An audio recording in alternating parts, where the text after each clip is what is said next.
दक्ष राजा की कन्या सती ने भगवान से यह वर प्राप्त कर लिया था कि हर जन्म में वह शिव को पति रूप में प्राप्त करती रहे। पार्वती के रूप में उसने पर्वतराज हिमालय के घर में जन्म लिया। उसके जन्मते ही हिमालय का महत्व और अधिक बढ़ गया। दूर दूर से आकर ऋषि मुनि आश्रम बनाकर रहने लगे। हिमालय ने भी उनको पर्याप्त मान सम्मान दिया। चारों ओर सुंदर पर्वत पर सदैव फल फूल उनके नवीन वृक्ष प्रकट हुए। वहां पर नाना प्रकार की मणियों की खानें प्रकट हो गई। सब नदियां पवित्र जल को लेकर बहने लगी। पशु पक्षी आपस में प्रेम पूर्वक रहने लगे। सब जीव जंतुओं ने वैमनस्यता को त्याग दिया। पार्वती के आने से हिमालय हर प्रकार से समृद्ध हो गया। नारद जी को इसकी खबर लगी तो वह वीणा बजाते हुए हिमालय से मिलने चल दिए। पर्वतराज ने आदर से सम्मानपूर्वक उनका स्वागत किया, चरण धोकर सुंदर आसन पर बैठाया। नारद जी के आने से हिमालय ने अपने भाग्य की सराहना की।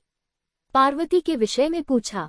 नारद जी ने हंसकर कहा, पर्वतराज, तुम्हारी यह कन्या सब गुणों की खान है।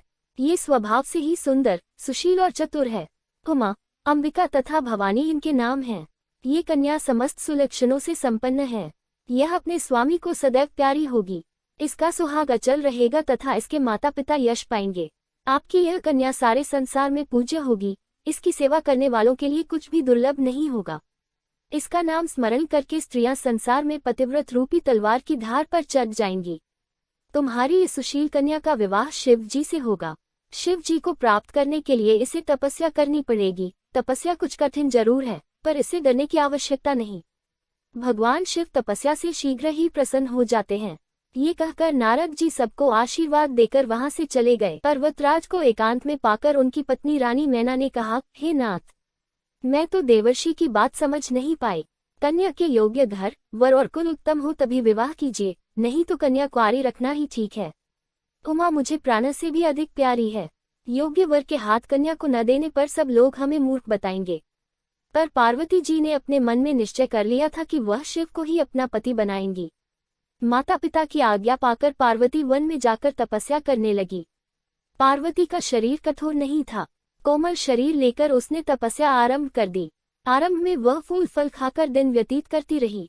बाद में उसने इसे भी छोड़ दिया। पार्वती की कठोर तपस्या से आकाशवाणी हुई, पार्वती, अब तुम्हें तपस्या करने की आवश्यकता नहीं है।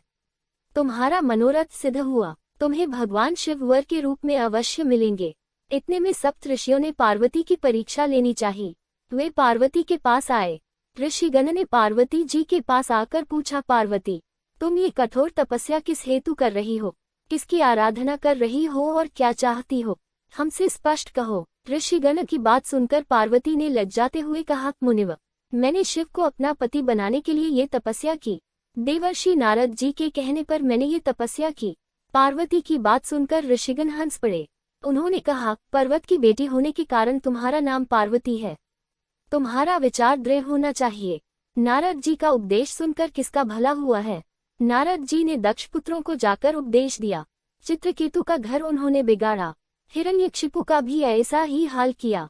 ऋषियों ने आगे कहना जारी रखा, नारद जी की सलाह पर चलने वाले स्त्री पुरुष भिखारी हो जाते हैं।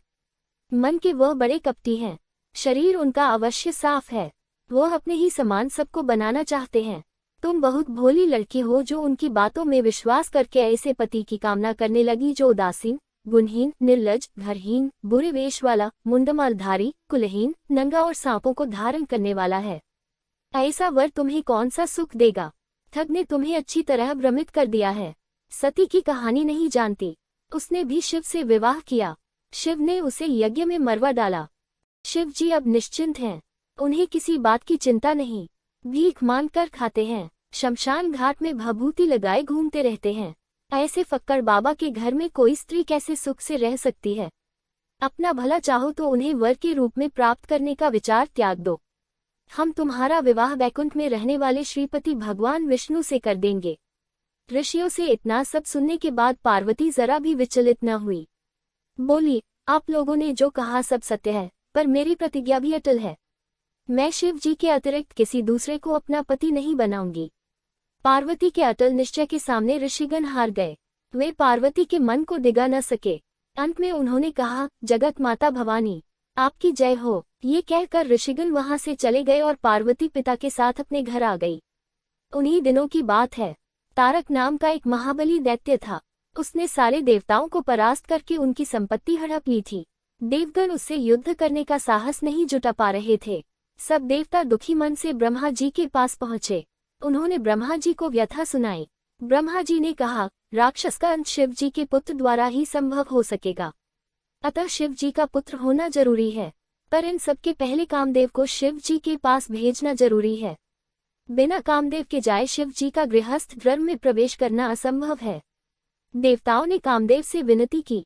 कामदेव ने सारी बात सुनकर कहा, शिव जी से विरोध करने में मेरी भलाई नहीं है, पर मैं तुम लोगों की सहायता अवश्य करूंगा।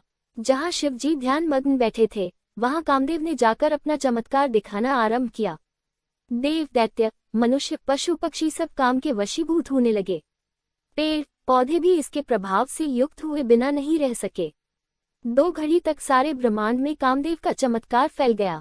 किसी तरह कामदेव डरते डरते शिव जी के सामने पहुंचे। सौभाग्य से शिव जी का उसी समय ध्यान टूटा। उन्होंने अपनी आंखें खोली। सामने कामदेव खड़ा था। शिव जी की नजर उस पर पड़ते ही वह भस्म हो गया। अभी तक चैनल को सब्सक्राइब नहीं किया तो सब्सक्राइब जरूर करें और वीडियो पसंद आई है तो लाइक करें। कामदेव की पत्नी जब सुना कि उसके पति का शिव की दृष्टि ने भस्म कर दिया है तो वह रोती चिल्लाती शिव जी के पास पहुंची। शिव जी की प्रार्थना करते हुए वो दया की भिक्षा मांगने लगी। शिव जी उसकी प्रार्थना से प्रसन्न होकर बोले, रति, आज से तुम्हारे पति का नाम अनंत होगा। वह बिना शरीर के ही सबको प्रभावित करेगा।